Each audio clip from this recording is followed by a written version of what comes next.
Assalamualaikum warahmatullahi ta'ala wabarakatuh. Bismillahirrahmanirrahim. Alhamdulillahirabbil alamin. Wassalatu wassalamu ala asyrafil anbiya wal mursalin wa ala alihi wa sahbihi ajma'in. Jadi pada hari yang mulia ini saya akan menceritakan serba sedikit tentang sejarah perpecahan agama Kristian.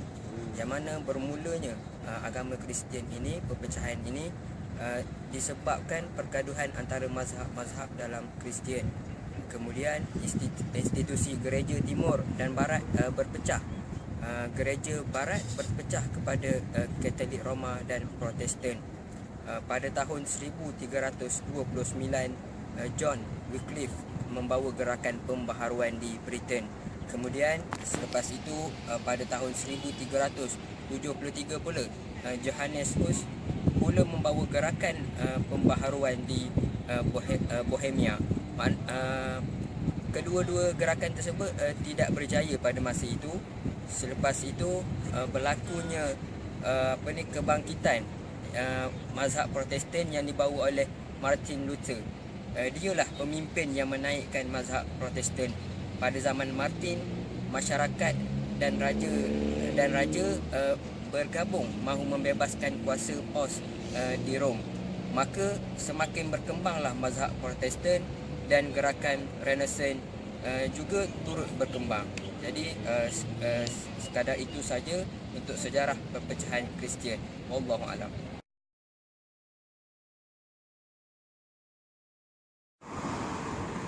Assalamualaikum warahmatullahi taala wabarakatuh. Kita berjumpa kembali dalam tajuk sejarah perkembangan Kristian.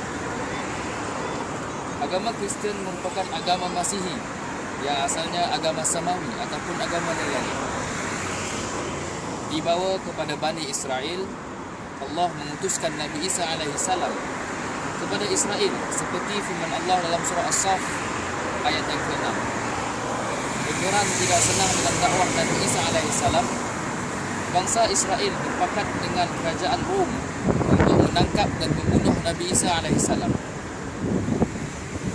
Dalam Bible dijelaskan bahawa perkataan Kristian digunakan lebih kurang 2 abad selepas ketiadaan Nabi Isa alaihissalam.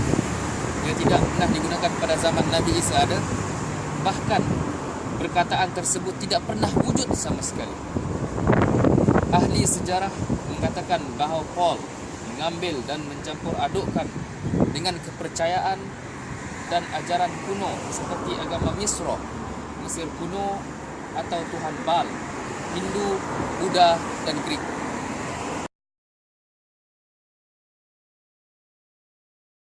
Warahmatullahi taala wabarakatuh. Asas kepercayaan Kristian. Asas kepercayaan Kristian yang pertama adalah dosa warisan, dan yang kedua adalah Yesus Kristus. Yang ketiga penyalipan Yesus Kristus, dan yang keempat kepercayaan Trinity. Baik, apakah maksud kepercayaan Trinity di sini? Trinity di sini bermaksud kepercayaan kepada Tuhan, Anak Tuhan, Bapa dan Holy Ghost.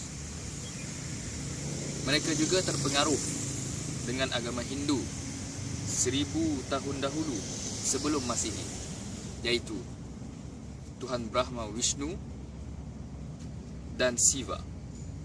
Mereka ini juga terpengaruh dengan agama Mesir kuno, yaitu Tuhan Serapis, Isis dan Horus. Sumber agama Kristian adalah Bible, Perjanjian Lama ataupun Old Testament. Di dalamnya mengandungi 29 Bible, dikenali dengan Gospel yang membawa berita gembira. Yang kedua, Bible Perjanjian Baru, New Testament. Di dalamnya mengandungi perjanjian antara Tuhan dengan penganut Kristian melalui Yesus Kristus. Kemudian tentang sejarah hidup Nabi Isa dan nasihat-nasihat.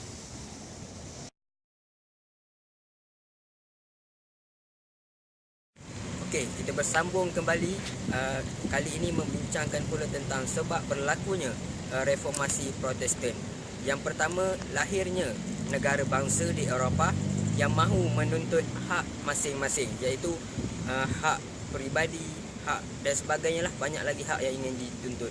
Yang kedua ialah tekanan dalam bidang ekonomi di Eropah kerana wujudnya golongan ekonomi sistem ekonomi kapitalis. Yang ketiga ialah kelemahan sistem paus.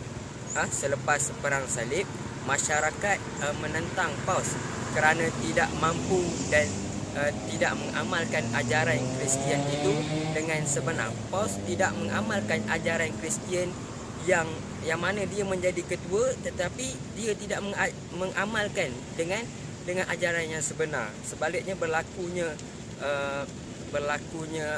salah guna kuasa, kemudian rampas duit rakyat dan sebagainya lah. Beliau juga merupakan seorang kaki perempuan. Itulah 3 sebab berlakunya reformasi Protestan pada zaman itu. Jadi sekian itu saja daripada saya. Wallahu alam, aqulu qauli hadza wa astaghfirullahal azim wa lakum. Assalamualaikum warahmatullahi taala wabarakatuh. Salam satu Malaysia.